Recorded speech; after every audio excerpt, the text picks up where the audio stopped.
तो आज आप लोगों का वेलकम है एक नई क्लास में, एक नए सेशन में, जिसमें हम लोग डायमेंशंस के प्रोसेस को आगे बढ़ाएंगे। तो बच्चों, आई होप कि हमने जो कल डिस्कस किया था कि कैसे हम लोग डिफरेंशिएट करते हैं, डिफरेंशिएशन का बेसिक तरीका क्या होता है, डिफरेंशिएशन का बेसिक मतलब क्या होता है, आप लोगों ने क्लास में देखा हुआ, समझा हुआ, पढ़ा हुआ और रिवाइज भी किया हुआ। और बच्चों, आपको जो डेली सेशन हो रहा है ना, इसमें जितना भी हम लोग करेंगे आपने डेली की डेली रिवाइज करना है, छोड़ना बिल्कुल नहीं है। और आपको लगता है कि कहीं कोई डाउट है तो आप अपने रिव्यूज दे सकते हो। तो आपको आज मैं सिखाऊंगा आगे का पार्ट कि हम डिफरेंशिएशन जब करते हैं तो हमने कल डिस्कस किया था कि डिफरेंशिएशन का मतलब क्या होता है ना। तो सबसे पहला पॉइंट था कि डिफरेंशिएशन का मतलब क्या होता है। डिफरेंशिएशन का मतलब होता है कि हमें अगर एक वेरिएबल क्वांटिटी दे रखी है और मुझे उस वेरिएबल क्वांटिटी का एक स्मॉल चेंज निकालना है, एक बहुत छोटा सा चेंज निकालना है। तो अगर मुझे किसी वेरिएबल क्वांटिटी का एक बहुत छोटा सा चेंज फाइंड करना है तो उस चेंज को फाइंड करने के लिए हमें क्या करना पड़ता है, डिफरेंशिएशन करना पड़ता है। क्योंकि सिंपली हम उस स्मॉल चेंज को कैलकुलेट नहीं कर सकते, क्योंकि वो चेंज बहुत बहुत बहुत बहुत बहुत छोटा है। तो अगर वो चेंज बहुत छोटा सा, बहुत स्मॉल है, तो उसको हम सिंपली कैलकुलेशन से कैलकुलेट नहीं कर पाएंगे। और अगर उसको हम सिंपल कैलकुलेशन से कैलकुलेट नहीं कर पाएंगे तो उसको कैलकुलेट करने के लिए एक ही तरीका है, हमें क्या करना पड़ेगा, डिफरेंशिएशन करना पड़ेगा, है ना।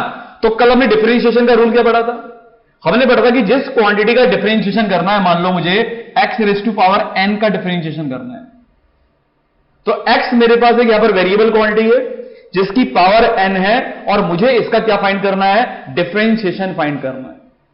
तो डिफरेंशिएशन का सिंबल क्या था कि जिसका डिफरेंशिएट करना है उसके ऊपर क्या लगाएंगे, डी मींस डिफरेंशिएशन करना है। और हमेशा डिफरेंशिएशन किसी ना किसी के रिस्पेक्ट में करेंगे, तो जिसके रिस्पेक्ट में डिफरेंशिएशन करना है वो x है, तो नीचे क्या लिखेंगे, dx।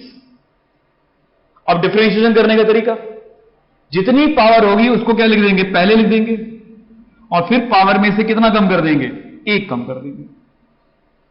जैसे कल हमने x² का डिफरेंशिएशन किया था, आपको याद होगा हमारा रिजल्ट आया था 2x।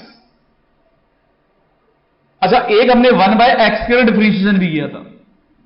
तो आपको मैंने क्या एक्सप्लेन किया था कि अगर आपको 1/x² का डिफरेंशिएशन करना है तो क्या करना पड़ेगा, फंक्शन हमेशा ऊपर होना चाहिए, न्यूमरेटर पर, है ना। और इसमें फंक्शन कहां है, नीचे। तो इस फंक्शन को आपको ऊपर लेके जाना पड़ेगा, इसके बाद आप उसको डिफरेंशिएट कर पाओगे, है ना। तो आई होप कि आप लोगों ने कल का पूरा पार्ट अच्छे से ढंग से रिवाइज किया हुआ। आज चलो थोड़ा सा डिफरेंशिएशन को हम आगे बढ़ाते हैं। मान लो हमको डिफरेंशिएशन करना है 4x³ का। अब जो मुझे डिफरेंशिएशन करना है इसमें ये पार्ट वेरिएबल है और ये पार्ट कैसा है, ये 4 नंबर तो कांस्टेंट है। और आपको मैंने कल एक बात और बताई थी कि अगर मुझे डिफरेंशिएशन करना है कांस्टेंट का, अगर मुझे किसी कांस्टेंट का डिफरेंशिएशन करना है तो मेरा रिजल्ट 0 आएगा। क्योंकि अगर मुझे किसी कांस्टेंट को डिफरेंशिएट करना है तो कांस्टेंट का चेंज निकालना पड़ेगा। क्या हम किसी कांस्टेंट का चेंज निकाल सकते हैं क्या? कांस्टेंट तो कांस्टेंट है, उसमें कोई वेरिएशन नहीं हुआ। उसका वेरिएशन नहीं हुआ तो उसका जो वेरिएशन आएगा वो 0 आएगा, और जिसका वेरिएशन 0 उसका डिफरेंशिएशन भी कितना, 0 आएगा। अब इसमें क्या है, जिसको मुझे डिफरेंशिएट करना है इसके अंदर कांस्टेंट भी है, वेरिएबल भी है। तो अगर मुझे इस वाले पार्ट को डिफरेंशिएशन करना है तो 4 तो कांस्टेंट नंबर है, और अगर ये सिर्फ कांस्टेंट का मुझे डिफरेंशिएशन करना पड़ता, अगर मुझे d/dx सिर्फ 4 का करना पड़ता, मेरा आंसर 0 आता। लेकिन क्योंकि साथ में वेरिएबल भी है तो इसको डिफरेंशिएट करने का तरीका क्या हुआ कि जो नंबर कांस्टेंट है उसको बाहर निकाल दो और डिफरेंशिएट किसको कर दो, डिफरेंशिएट कर दो सिर्फ और सिर्फ x³ का। तो 4 आपका ऐसे ही बाहर रहेगा, x³ का डिफरेंशिएशन करेंगे तो ये क्या बन जाएगा, 3x²। तो बताओ अपन आंसर क्या बन गया, 12x²। बाकी बेसिक रूल, 4 को बाहर निकाल दिया, 4 बाहर रहेगा क्योंकि 4 कांस्टेंट नंबर है, डिफरेंशिएट नहीं कर पाएंगे, बाहर रहेगा। x³ का डिफरेंशिएशन करेंगे तो बेसिक रूल लगाएंगे। And what is the basic rule, is simple, power को आगे लेके आओ और फिर पावर में से 1 कम कर दो। पावर को आगे लेके आगे 3 को, और पावर में से मैंने क्या कर दिया, 1 कम कर दिया। बिल्कुल सिंपल है। बेसिक मैथमेटिक्स आप अगर बिल्कुल ध्यान से बिल्कुल समझ समझ के करोगे ना, आपको बिल्कुल कोई तकलीफ नहीं आएगी, बिल्कुल बेसिक आराम से कर लोगे, कोई दिक्कत नहीं आएगी। पर प्रैक्टिस करनी बहुत जरूरी है, अपने ऊपर कॉन्फिडेंस रखना बहुत जरूरी है ना। तो बिल्कुल सिंपल रूल है। चलो एक और डिफरेंशिएशन करते हैं आपके लिए। देखो, मान लो मुझको डिफरेंशिएशन करना है 4 प्लस एक्स क्यूब का। अपना जो पिछला डिफरेंशिएशन था वो किसका था? अपना पिछला डिफरेंशिएशन था 4x क्यूब का। तो 4 और x क्यूब आपस में मल्टीप्लाई में थे, है ना। अभी क्या यहां पर 4 और x क्यूब मल्टीप्लाई में नहीं है, बीच में सम आ गया। अब सम आने का मतलब क्या है कि इसको अलग से डिफरेंशिएट करना पड़ेगा, इसको अलग से करना पड़ेगा। तो क्या करना पड़ेगा? इसको दो भागों में तोड़ना पड़ेगा। कैसे? डी बाई डी एक्स 4 का करना पड़ेगा, plus D by D x x cube का भी करना पड़ेगा। 4 का डिफरेंशिएशन अलग से करना पड़ेगा। तो 4 तो कांस्टेंट नंबर है, और कांस्टेंट नंबर का वेरिएशन 0 होता है। इसका करेंगे कितना आएगा भाई? इसका बन जाएगा वही सिंपल बेसिक रूल, 3 को आगे लिखेंगे और पावर में से 1 कम कर देंगे। कितना रिजल्ट बन गया? 3x। क्या सभी को पॉइंट क्लियर है भाई? सभी को पॉइंट क्लियर है ना? बिल्कुल बेसिक रूल, पावर को आगे लेके आओ, पावर में से कम कर दो। तो इसी रूल को आपने फॉलो करना है। तो एक थोड़ा सा बड़ा सा क्वेश्चन करते हैं, है ना, थोड़ा बढ़िया सा क्वेश्चन करते हैं। तो चलो एक क्वेश्चन बढ़िया सा करते हैं। देखो, आप सभी ने मिलकर साथ करना है। आप लोग अपनी कॉपी ऊपर कर लो, क्वेश्चन में लिखूंगा, वीडियो को पॉज कर देना और पूरा क्वेश्चन पहले खुद से कर लेना, और फिर चेक करना कि जो आपने किया, जो मैंने किया है वो ठीक है, या आपका कहीं आंसर मैच नहीं कर रहा था, क्यों नहीं कर रहा है, आपने चेक करना है। मान लो मुझको डिफरेंशिएट करना है। मान लो 4x स्क्वायर माइनस में 2x क्यूब प्लस में 1 बाय एक्स स्क्वायर को मुझे डिफरेंशिएट करना। तो मैंने 2-3 टर्म एक साथ ले लिया, इसको मुझे डिफरेंशिएट करना है। तो आप चाहे तो खुद क्वेश्चन को सॉल्व कर सकते हो, उसके लिए आप अपने वीडियो को थोड़ी देर के लिए पॉज कर सकते हो, ठीक है। तो चलो हम लोग आगे बढ़ते हैं। इसको हम 3 भागों में तोड़ देंगे जी। मुझे डिफरेंशिएशन करना है D by D x, 4x square का करना है, minus D by D x 2x square का करना है, प्लस में डी बाई डी एक्स, और फंक्शन मुझे ऊपर चाहिए, फंक्शन मुझे नीचे नहीं चाहिए। तो एक्स स्क्वायर को उठा के ऊपर ले जाओ, एक्स रेज़ टू पावर -2 का करना। ये 3 मुझे डिफरेंशिएशन करने। अब चलो करते हैं। 4 को बाहर निकाल दो, एक्स स्क्वायर का डिफरेंशिएशन कितना हो जाएगा? 2x। माइनस में 2 को बाहर निकाल दो। अच्छा, इसको एक्स क्यूब ले लेते हैं ताकि थोड़ा अलग रहे फंक्शन, है ना, वरना एक जैसे बन जाएंगे। तो 2 को बाहर निकाल दिया, एक्स क्यूब का डिफरेंशिएशन करेंगे अगर, तो ये बन गया 3x। इसको डिफरेंशिएट करेंगे, पावर को आगे लेके आएंगे, फिर इसकी पावर में से 1 कम कर देंगे तो -3 हो गया। तो दोबारा से देखो क्या किया अभी, 4 को बाहर निकाल दिया, एक्स का डिफरेंशिएशन 2x कर दिया, इसको मैंने क्यूब कर दिया ताकि फंक्शंस अलग अलग रहें। तो 2 को मैंने बाहर निकाल दिया, एक्स क्यूब का डिफरेंशिएशन 3x स्क्वायर हो गया जी। फंक्शन को ऊपर लेके गए थे, पावर को आगे लेके आए, फिर पावर में से 1 कम कर दिया, डिफरेंशिएशन हो चुका है। This is equals to 8x minus में 6x स्क्वायर और माइनस में 2 बाय एक्स क्यूब। ये आंसर है जी। तो आप लोग चेक करो जी, देखो आपका ये आंसर आ रहा है कि नहीं आ रहा है। अगर ये आ रहा है तो वेल, वेरी गुड, और अगर नहीं आ रहा तो एक बार अपनी मिस्टेक को भी आप लोग चेक कर सकते हो। अब मैं आपको डिफरेंशिएशन के कुछ फार्मूले बता रहा हूं, कुछ फार्मूले जो आपको याद होनी चाहिए डायरेक्टली, ठीक है। तो वो बच्चों फार्मूला क्या है? अगर मुझको डिफरेंशिएशन करना है साइन थीटा का, तो साइन थीटा का डिफरेंशिएशन क्या होता है? Cos theta. ये फार्मूला आपको याद होना चाहिए। ये फार्मूला कहां से आया? तो इसका प्रूफ 12th क्लास की मैथ्स में आता है, हमें प्रूफ की भी जरूरत नहीं है। तो अगर मुझको डिफरेंशिएशन करना साइन थीटा का तो कॉस थीटा हो गया। अच्छा, अगर मुझको डिफरेंशिएशन करना किसका जी? कॉस थीटा का, तो किसके बराबर होगा? Minus sine theta. अगर मुझे डिफरेंशिएशन करना है किसका? टैन थीटा का, तो इसका फार्मूला क्या हुआ? Secant square theta. अगर मुझको डिफरेंशिएशन करना है किसका? कॉट थीटा का, तो इसका रिलेशन क्या हुआ, माइनस कोसेकेंड स्क्वायर थीटा। अगर मुझको डिफरेंशिएशन करना है सेक थीटा का, तो ये किसके बराबर होगा, सेक थीटा इंटू में टेन थीटा। अगर मुझको डिफरेंशिएशन करना है कोसेक थीटा का, तो ये किसके बराबर होगा, माइनस कोसेकेंड थीटा इंटू में कॉट थीटा। ये सारे रिलेशन फॉर्मूले आपको डायरेक्टली याद होने चाहिए, बिल्कुल सिंपल है। साइन थीटा का डिफरेंशिएशन कॉस थीटा का sine minus sine theta, tan theta का sec square theta, cot theta का minus cosecant square theta, sec theta का सेक थीटा इंटू में टेन थीटा, और कोसेकेंड थीटा का माइनस कोसेकेंड थीटा इंटू में cot theta. तो ये सारे के सारे फार्मूले जो आपको रिलेशंस एकदम एग्जैक्टली ऐसे ही याद होने चाहिए जैसे मुझे याद है। अब देखो जरा आगे जी, अब एक दो पॉइंट आपको और बता रहा हूं। अगर आप डिफरेंशिएट करोगे log x का, तो अगर आप डिफरेंशिएशन करेंगे log x का, तो log x का डिफरेंशिएशन होता है 1/x। और अगर हम लोग डिफरेंशिएशन करेंगे एक्सपोनेंशियल फंक्शन का e की पावर x का, तो इसका डिफरेंशिएशन होता है e की पावर x। सेम आएगा जी। तो ये दो फार्मूले आपको और याद होनी चाहिए।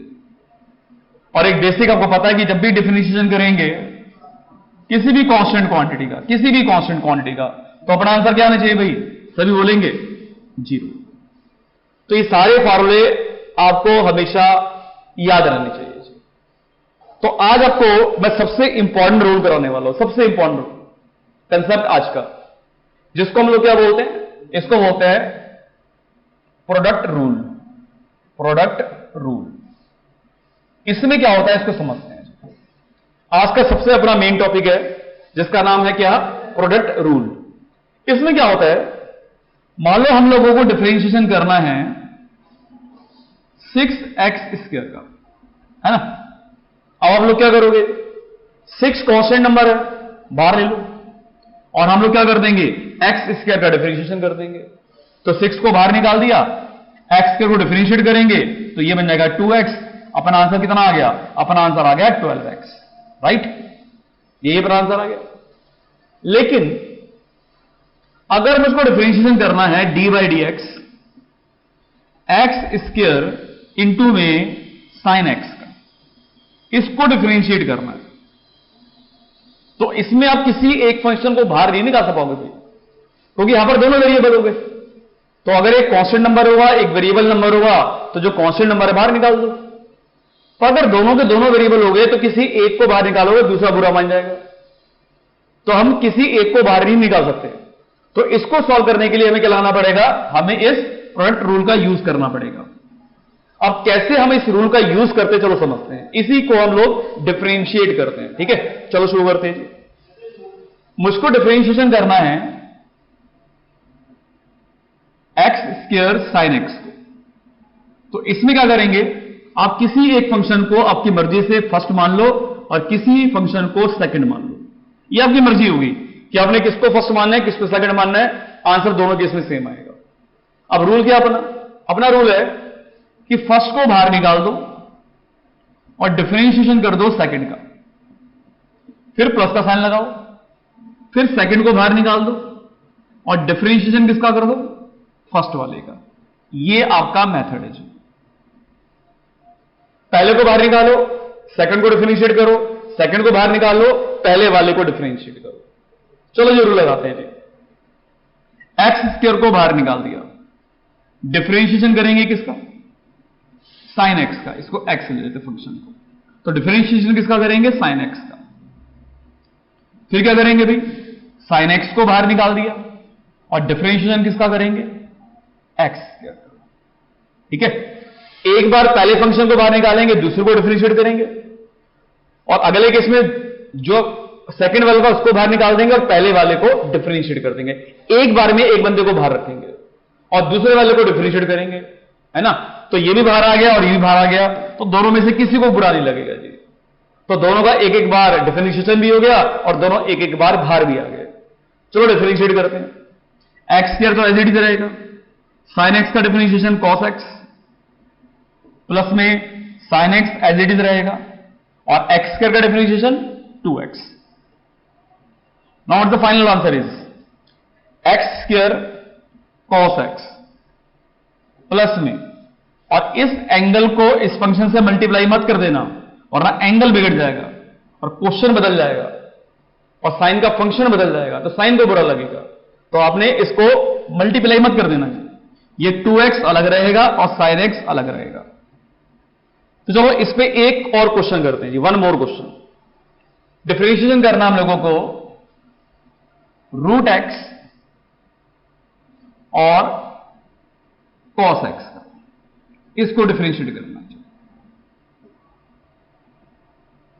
फिर से अपना सेम मेथड, किसी एक को मान लेंगे फर्स्ट और किसी एक को क्या मान लेंगे सेकंड, है ना। ये मर्जी आपकी कि पहला किसको मानना है सेकंड किसको मानना है। तो ये अपना हो गया फर्स्ट और ये कौन सा हो गया अपना सेकंड। चलो फर्स्ट को बाहर निकालते हैं, रूट एक्स को मैंने बाहर निकाल दिया। Now differentiation of cos x, फिर आप cos x को बाहर निकालोगे और डिफरेंशिएशन किसका करेंगे रूट एक्स का, राइट। चलो डिफरेंशिएट करते हैं, रूट एक्स रहेगा as it is, cos x का डिफरेंशिएशन माइनस sin x, बिल्कुल सही जवाब, प्लस में cos x। अच्छा कितने स्टूडेंट्स को रूट एक्स का डायरेक्टली डिफरेंशिएशन याद है भैया? How many students? तो डायरेक्टली इसका डिफरेंशिएशन याद कर लो 1/2 रूट एक्स। कैसे आया बताता हूं, ठीक है। और डायरेक्टली याद कर लोगे तो बढ़िया रहेगा जी, आपको फार्मूला याद रहेगा। तो रूट एक्स का मतलब क्या होता है अभी? डिफरेंशिएशन करना मुझे x रेज़ टू पावर 1/2 का, ये तो है ना रूल। पावर को आगे लेके आओ, पावर आगे आ गई, फिर पावर में से एक कम कर दो, पावर में से एक कम कर दिया, तो 1/2 एज इट इज रहेगा। x की पावर होगी -1/2। -1/2 को प्लस करने के लिए क्या करेंगे, इसको उठा के नीचे ले जाएंगे और नीचे ले गए तो देखो रूट बन गया जी। तो क्या बन गया 1/2 रूट एक्स। तो याद कर लो क्योंकि ये बहुत बार आएगा कि रूट एक्स का डिफरेंशिएशन जो होता है, रूट एक्स का डिफरेंशिएशन जो होता है 1/2 रूट एक्स के बराबर होता है। इसको आप लोग एग्जैक्टली याद कर लो। तो जो अब आप लोगों ने क्या करना है, आपको हमने डिफरेंशिएशन के बेसिक भी बता दिया, एक आपको हमने एडवांस रूल बता दिया। कौन सा रूल? जो अपना प्रोडक्ट रूल है जी। अब आपने क्या करना है कि इनके बेस पर जितने मैक्सिमम क्वेश्चन पॉसिबल हो सकते हैं एक बार ट्राई करके देखो, जिसका आपके अंदर कॉन्फिडेंस भी आएगा। और अगर आपको कहीं दिक्कत लगी तो अभी रूल्स थोड़े करके मैं आगे बढ़ाऊंगा, पर आपके जितने भी क्वेश्चन इस बेस पे बनते हैं आप एक बार ट्राई करके जरूर देखो। आपको दिक्कत लगे तो आप अपना मैसेज व्यू रिव्यू मेंशन कर सकते हो, पर उसके लिए आपको पहले प्रैक्टिस जरूर करनी पड़ेगी, ठीक है। क्योंकि आपने सुना ना practice makes the man perfect, तो उसके लिए प्रैक्टिस करनी बहुत जरूरी है। मैं अगली क्लास में फिर आऊंगा आपके लिए एक और नया रूल लेके, एक और नया पॉइंट लेके, एक और नया कंसेप्ट लेके डिफरेंशिएशन में। तो जैसे जैसे हम डिफरेंशिएशन में आगे बढ़ेंगे आपने भी साथ साथ आगे बढ़ना है। जितने क्वेश्चन मैं डिस्कस करूंगा उतने क्वेश्चन आपने भी करने हैं, आपने उससे ज्यादा भी करने हैं। क्वेश्चन की प्रैक्टिस करते रहना बहुत जरूरी है। तो धीरे धीरे करके आपका जितना भी ये मैथमेटिकल पार्ट है वो धीरे धीरे करके अपने आप स्ट्रांग हो जाएगा। तो बिल्कुल बेसिक से शुरू करेंगे और जितना भी लेवल चाहिए उस लेवल तक हम लोग पहुंच जाएंगे। और उसके लिए आपके साथ में रहना, आपका प्रैक्टिस करना, आपका डेली देखना, यह बहुत कंपल्सरी है। तो बच्चों मिलते हैं बाकी नेक्स्ट क्लास में एक नए रूल के साथ, एक नए कंसेप्ट के साथ। आज के लिए बाय बाय।